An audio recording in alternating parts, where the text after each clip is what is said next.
let's take a look at where we are with the eligibility redeterminations and the purpose of making this available. You all have a lot of questions, so I thought it would be easier if we just had a conversation about it today and able to answer any questions. As you know, I instituted a 10-day pause some time ago.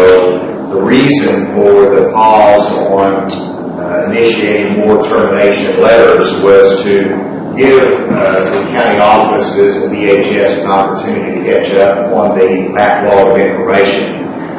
Since that pause was instituted, DHS has taken a number of actions, including authorizing and implementing 2,200 hours of overtime by DHS personnel. 35 positions have been authorized and are to be filled. They have expanded their call centers. They've continued to use the use of primary and alternate addresses to take the extra initiative to try to make sure we have the right address for those who are receiving notifications that they need to provide information. The result of these steps that are outlined in the letter that I have presented to you is that the backlog has been eliminated on the 10-day notice to all the beneficiaries to provide information. That backlog has been totally eliminated. DHS is now ready to proceed, and I am authorizing them to proceed today with reinstituting the verification process, but specifically in appropriate circumstances, termination letters. And you have a letter in front of you that has been be sent to the legislators, just an update to them that outlines my thinking a little bit more. And I wanted to also provide you with this paper that has the example of the redetermination process. And this outlines it, I think, much more clearly.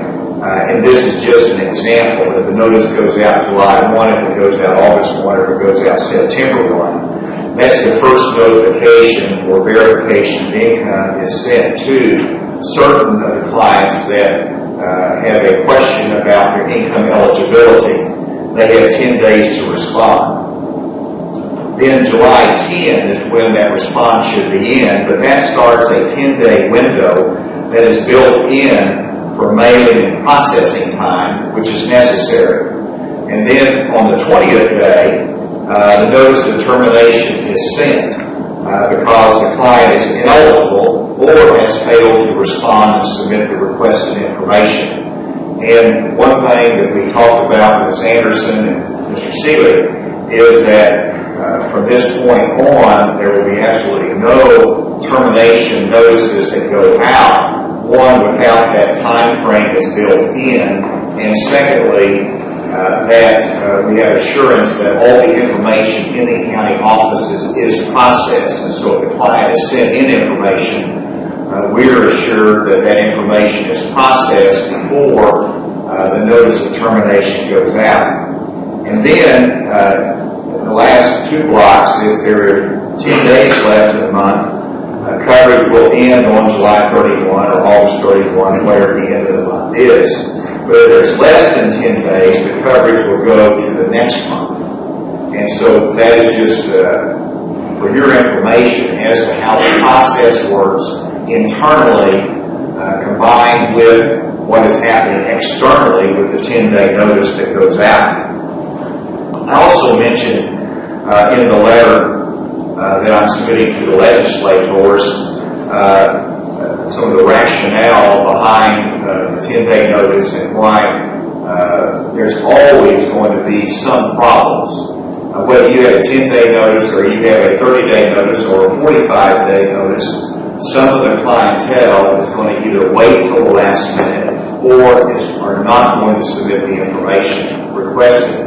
And so there's always going to be the circumstance that the client, the beneficiary, will go to the pharmacy to get their medication. and they will be notified then that, well, you're no longer eligible, you're not authorized for Medicaid or the private option. And so whether it's 10 days, 30 days, or 45 days, that is going to happen, those kind of circumstances. And that's a consequence of inaction, that's a consequences of 600,000 redetermination notices going out, and with the volume, there's always going to be some of those types of circumstances. We're trying to minimize those with the steps that have been put into place. As an additional step, DHS has worked with the insurance carriers, and a majority of the insurance carriers has agreed for their clients to go ahead and cover the medication requested at the pharmacy, even though that individual has been declined coverage. They're going to go ahead and cover that for those on their list of beneficiaries with the hope, I guess, or the understanding that if that person is later determined to be eligible, then the insurance carrier will be paid the premium, and it will all be retroactive to the cutoff date, back to the original, so there will not be any gap in coverage. So that's minimizing the risk of pharmaceuticals, medication not getting to people in need whenever there might be some argument that they are still eligible for the Medicaid coverage. So with that, let me turn it over to questions you might have.